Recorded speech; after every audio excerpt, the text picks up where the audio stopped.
ఒక్కొక్కసారి మన దరిద్రం బాగోకపోతే ఒక వీడియోకి వాయిస్ ఇవ్వడానికి గంట టైం పడుతుంది. నాకు ఈ వీడియో కదా జరిగింది. మాటికి ఏదో ఒక మిస్టేక్ వచ్చేసేది.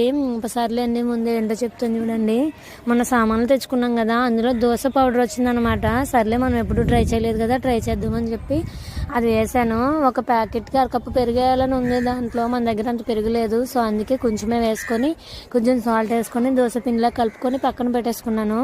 తర్వాత సింపుల్గా కొంచెం చట్నీ కూడా చేశాను అన్నమాట. పచ్చిమిరపకాయలు, ఇంకా వేపిన శనగపప్పు, కొత్తిమీర వేసి మంచిగా ఫ్రై చేసి అందులో కొంచెం వెల్లుల్లిపాయలు, జీలకర్ర కూడా వేసుకొని మిక్సీ పట్టేసుకున్నాను. చల్లారిన తర్వాత ఎప్పుడైనా దోశ వేద్దాము వీడియో తీద్దాము అనేసరికి నా దోశ అట్టర్ ఫ్లాప్ అయిపోయి చచ్చిపోతుంది ఎప్పుడూను. మామూలుగా ఉన్నప్పుడు అయితే చాలా బాగా వస్తుంది అన్నమాట. అయితే చట్నీలోకి ఇంకా పోపు కూడా వేద్దాము, నార్మల్గా సింపుల్గా చేస్తాం కదా అని చెప్పేసి. నా వాయిస్ అస్సలు బాగాలేదు, కొంచెం గొంతును అడ్జస్ట్ చేసుకోండి. గొంతు తెగ నొప్పి వస్తుంది, బట్ అయినా వీడియో చేస్తున్నాను. ఆ చట్నీలోకి పోపు కూడా వేసి పక్కన పెట్టేశాను.